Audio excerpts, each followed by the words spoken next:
പക്ഷേ നമുക്ക് രക്തമുണ്ടാകാനായിട്ട്, നമ്മുടെ സ്കിന്നിനും ഹെയറിനുമൊക്കെ നല്ല തിളക്കമുണ്ടാകാനായിട്ട്, നമ്മുടെ ലിപ്സിന് ചുണ്ടുകൾക്ക് നല്ല കളറ് വരാനായിട്ട് ഒക്കെ ഉള്ള carotenoid and antioxidant properties ഉള്ള അത് ചെവിയിൽ വയ്ക്കുന്നതാണ് എന്ന് പറഞ്ഞ് അതിനെ അധിക്ഷേപിച്ചിരുന്നവരാണ് നമ്മൾ. പക്ഷേ അതിന് ഇത്രയും നല്ല ഔഷധ ഗുണമുള്ള ഒരു ഹെൽത്ത് ഡ്രിങ്ക് ഉണ്ടാക്കാൻ കെൽപ്പുണ്ട് എന്നുള്ളത് നമ്മൾ അറിയാതെ പോയി എന്നുള്ളതാണ് വാസ്തവം. ഗ്രീൻ ടീ നമ്മൾ പൈസ കൊടുത്ത് നമ്മൾ വിപണിയിൽ നിന്ന് വാങ്ങിക്കുകയോ ചെയ്യുന്നത്. ഈ സാധനം നമുക്ക് വെറും 5 മിനിറ്റ് കൊണ്ട് നമ്മുടെ വീട്ടിൽ തന്നെ ഉണ്ടാക്കാവുന്നതാണ്.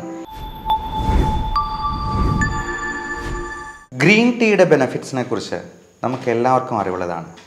ഭാരം കുറയ്ക്കാൻ, കൊളസ്ട്രോൾ കുറയ്ക്കാൻ, BP കുറയ്ക്കാൻ, ഷുഗർ കുറയ്ക്കാൻ ഒക്കെ ഗ്രീൻ ടീ അത്യുത്തമമാണ്. വളരെയധികം ആൻറ്റി ഓക്സിഡൻറ്റ് പ്രോപ്പർട്ടീസ് ഉള്ളതാണ്. ഗ്രീൻ ടീയേക്കാൾ വളരെ എളുപ്പത്തിൽ പ്രിപ്പയർ ചെയ്യാവുന്നതും ഗ്രീൻ ടീയേക്കാൾ ഒരു പടി മുൻപിൽ നിൽക്കുന്നതുമായ ഒരു അത്യുഗ്രൻ ഹെൽത്ത് ഡ്രിങ്ക്, ഒരു ചായ എന്നൊക്കെ വിശേഷിപ്പിക്കാവുന്ന ഒരു സംഗതിയാണ് ഇന്ന് പരിചയപ്പെടുന്നത്. നമ്മുടെ തൊടിയിൽ എല്ലാവർക്കും സുലഭമായിട്ട് കിട്ടുന്നൊരു സംഗതി, ഇത് നമ്മൾ നേരത്തെ അറിയാതെ പോയല്ലോ എന്ന് ചിലപ്പോൾ സംശയിച്ചേക്കാം. നിങ്ങൾക്ക് ഗൂഗിളിൽ ഒന്ന് സെർച്ച് ചെയ്ത് നോക്കാം. ഹൈബിസ്കസ് ടീ ഗ്രീൻ ടീയേക്കാൾ നമ്പർ 1 എന്ന് വേണമെങ്കിൽ വിശേഷിപ്പിക്കുന്ന, ഗൂഗിൾ തന്നെ വിശേഷിപ്പിക്കുന്ന ഒരു സംഗതിയാണ് ഹൈബിസ്കസ് ടീ, അതിൻ്റെ ആൻറ്റി ഓക്സിഡൻറ്റ് പ്രോപ്പർട്ടീസിൽ.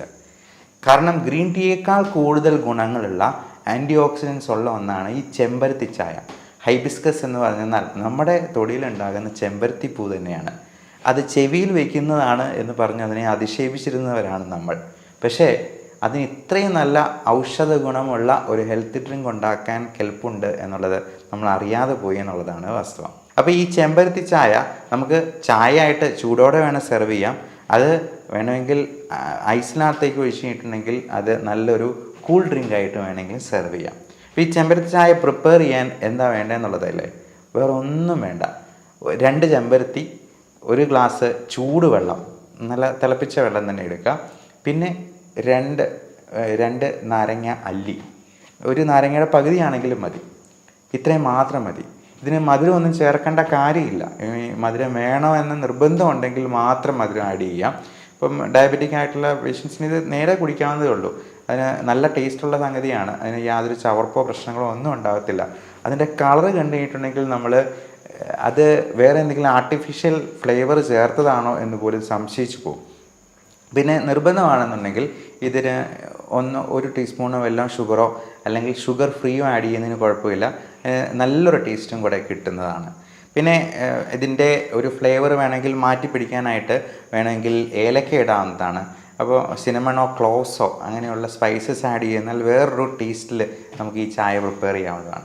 ഇതെങ്ങനെയാണ് പ്രിപ്പയർ ചെയ്യേണ്ടതെന്നല്ലേ, 2 ചെമ്പരത്തി എടുത്തൊരു ഗ്ലാസ്സിലേക്ക് ഇടുക. എന്നിട്ട് ഈ ചൂടുവെള്ളം അതിലേക്ക് അങ്ങ് ഒഴിക്കുക. അപ്പോൾ അത് ഒഴിക്കുമ്പോഴത്തേക്കും നമ്മൾ ഞെട്ടിപ്പോവും. അതിന് ഒരു വയലറ്റ് കളർ, ഒരു ഡാർക്ക് വയലറ്റ് കളറാണ് കിട്ടുക. അപ്പോൾ ആ ചെമ്പരത്തി 2 എണ്ണം അങ്ങ് എടുത്ത് ഒരു സ്പൂൺ കൊണ്ട് അങ്ങ് എടുത്ത് അങ്ങ് കളയാം. എന്നിട്ട് അതിലേക്ക് ആ നാരങ്ങ അല്ലി ഒന്ന് പിഴിഞ്ഞ് 2 ഡ്രോപ്പ് ഒഴിക്കുമ്പോഴത്തേക്കും അതിനകത്തൊരു ഭയങ്കര മാജിക് കാണാൻ പറ്റുമെന്നുള്ളതാണ്. ആ കളറ് മാറി അതൊരു പിങ്ക് കളറിലോട്ട് മാറും. എന്നുവെച്ചാൽ നമുക്ക് രക്തമുണ്ടാകാനായിട്ട്, നമ്മുടെ സ്കിന്നിനും ഹെയറിനുമൊക്കെ നല്ല തിളക്കമുണ്ടാകാനായിട്ട്, നമ്മുടെ ലിപ്സിന് ചുണ്ടുകൾക്ക് നല്ല കളറ് വരാനായിട്ട് ഒക്കെ ഉള്ള carotenoid and antioxidant properties ഉള്ള ഒരു സാധനമാണ് ഈ ചെമ്പരത്തി ചായ. ഇപ്പോൾ വൈറ്റമിൻ സിയും അതിനകത്ത് അടങ്ങിയിട്ടുണ്ട്. നമ്മൾ നാരങ്ങാനീര് ഒഴിക്കുമ്പോഴത്തേക്കും വൈറ്റമിൻ സി ആണ് കിട്ടുന്നത്. ഇത് വളരെ പവർഫുള്ളായിട്ടുള്ള ആൻറ്റി ഓക്സിഡൻ്റ് ആണ്. ഗൂഗിളിൽ നിങ്ങൾ സെർച്ച് ചെയ്ത് നോക്കുക, ഈ ഗ്രീൻ ടീ ആണോ ഹൈബിസ്കസ് ടീ ആണോ കൂടുതൽ നല്ലതെന്ന്.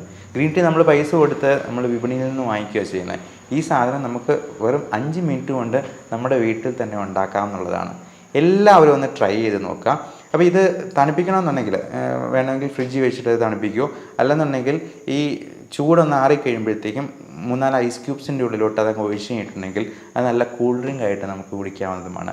അപ്പോൾ ഈ 2 തരത്തിലും നമുക്കിത് ഉപയോഗപ്പെടുത്താം. ഇന്ന് തന്നെ ഒന്ന് ട്രൈ ചെയ്ത് നോക്കുക. കൊള്ളാമോ ഇല്ലയോ എന്നുള്ളത് താഴെ കമൻ്റായിട്ട് രേഖപ്പെടുത്തുക കേട്ടോ. ഇത് കുടിക്കാൻ പാടില്ലാത്ത കുറച്ച് ആൾക്കാരുണ്ട്. പ്രത്യേകിച്ചും പ്രഗ്നൻ്റ് ആയിട്ടുള്ള ആളുകൾക്ക്, കൊച്ചു കുട്ടികൾക്ക് ഇതൊന്നും കൊടുക്കുന്നത് നല്ലതല്ല. അതുപോലെ മെൻസ്ട്രേറ്റിംഗ് ആയിട്ടുള്ള ബ്ലീഡിങ് ഉള്ളവർക്കൊക്കെ ഇത് കൊടുത്തു കഴിഞ്ഞിട്ടുണ്ടെങ്കിൽ ചിലപ്പോൾ ബ്ലീഡിങ് ആയിട്ട് കൂടുതലായിട്ടുണ്ടാകാൻ സാധ്യതയുണ്ട്. അല്ലാതെ ഏതൊരാൾക്കും ഇത് വളരെ നല്ല രീതിയിൽ തന്നെ ഉപയോഗപ്പെടുത്താവുന്നതാണ്. പിന്നെ അമൃതായെന്നാലും അധികമായെന്നാൽ വിഷമാണ് എന്നുള്ളത് നമുക്കറിയാം. അപ്പോൾ ഈ ഹൈബിസ്കസ് ടീ ആണെങ്കിലും 1-2 എണ്ണം ദിവസം കഴിച്ചാൽ മതി. ഒത്തിരി കഴിക്കുന്നത് വേറെ എന്തെങ്കിലും ഗ്യാസ്ട്രൈറ്റിസോ പ്രശ്നങ്ങളോ ഒന്നും ഉണ്ടാകാതിരിക്കാനായിട്ട് നമ്മൾ കോഷ്യസ് ആയിട്ട് തന്നെ ഉപയോഗിക്കുക എന്നുള്ളത് മാത്രമേ ഉള്ളൂ. എല്ലാവരും ഇന്ന് തന്നെ മസ്റ്റായിട്ട് ട്രൈ ചെയ്യുക. അപ്പോൾ ഇങ്ങനെയുള്ള നമ്മുടെ തൊടിയിലുള്ള അവൈലബിൾ ആൻറ്റി ഓക്സിഡൻസും നമ്മുടെ സപ്ലിമെൻറ്റ്സും ഒക്കെ ഉപയോഗിച്ചിട്ട് നമുക്ക് നമ്മുടെ ലൈഫ് സ്റ്റൈൽ മോഡിഫിക്കേഷനിൽ പരമാവധി നോക്കിയിട്ടും നമ്മുടെ അസുഖങ്ങൾ മാറുന്നില്ല എങ്കിൽ മാത്രം നിങ്ങളുടെ ഡോക്ടറെ സമീപിച്ച് അതിന് വേണ്ട ട്രീറ്റ്മെൻറ്റ്, ഏറ്റവും കറക്റ്റായിട്ടുള്ള ട്രീറ്റ്മെൻറ്റ് എടുക്കുക. പലപ്പോഴും ലൈഫ് സ്റ്റൈൽ മോഡിഫിക്കേഷനിൽ തന്നെ നമുക്ക് പല അസുഖങ്ങളും പ്രിവെൻറ്റ് ചെയ്യാനായിട്ട് പറ്റും. ഈ ന്യൂട്രീഷണൽ എഫിഷ്യൻസീസ് ആണെങ്കിലും നമ്മുടെ തൊടിയിൽ വളരുന്ന നെല്ലിക്കയിൽ തന്നെ എന്തുമാത്രം മൈക്രോ ന്യൂട്രിയൻസ് അവൈലബിൾ ആയിട്ടുണ്ട്. അപ്പോൾ ഇതിൽ അവൈലബിൾ ആയിട്ടുള്ളത് നമ്മൾ ചെയ്തിട്ടും പറ്റിയില്ല എന്നുണ്ടെങ്കിൽ മാത്രം അസുഖങ്ങൾ വന്നാൽ ഉടനടി തന്നെ ഒട്ടും താമസിക്കാതെ തന്നെ ഒരു രജിസ്റ്റേർഡ് മെഡിക്കൽ പ്രാക്ടീഷണറുടെ അടുത്ത് ട്രീറ്റ്മെൻറ്റ് എടുക്കുക. അത് ആയുർവേദമോ അലോപ്പതിയോ ഹോമിയോ എന്തായാലും കുഴപ്പമില്ല. അപ്പോൾ അത് നമ്മളെക്കാൾ വിദ്യാഭ്യാസം കുറഞ്ഞ ഒരാളുടെ അടുത്ത് പോയി ചികിത്സ തേടാതിരിക്കുക എന്ന് മാത്രമേ അതിനകത്ത് ഓർമ്മിപ്പിക്കാനുള്ളൂ. അതുപോലത്തെ ബുദ്ധിശൂന്യത നമ്മൾ കാണിക്കാതിരിക്കുക. എല്ലാവർക്കും നല്ല ആരോഗ്യം ആശംസിക്കുന്നു. Thank you.